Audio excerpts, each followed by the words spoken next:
Hello, this is John Griffiths introducing the second of the films we're making about winners of the Ginny Valentine Badge of Courage Awards in 2020 for bravery in market research.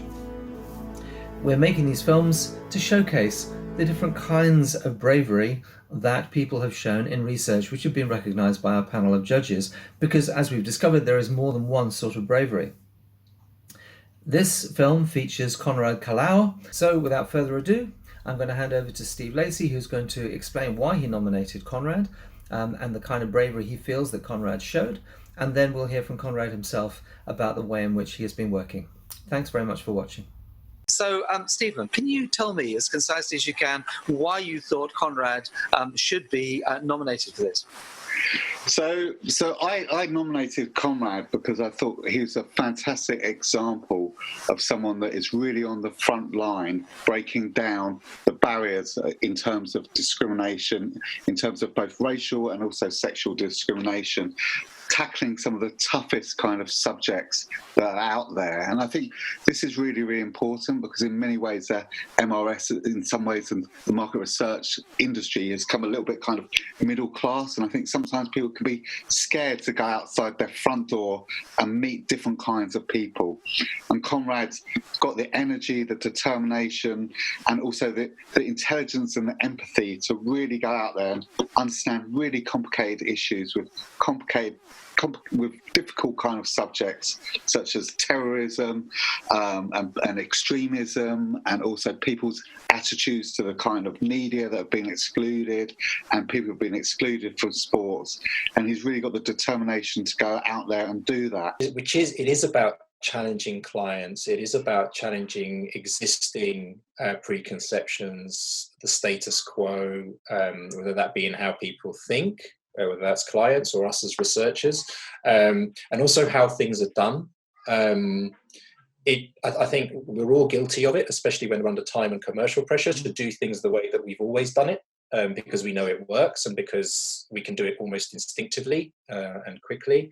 But actually the work that we've done, that we've been, I suppose, most proud of and that has had the most impact is usually when we've tried something different and new, learned on the job, but really thought about how best to reach the people we are going to reach. I can give you a good example of that if you want.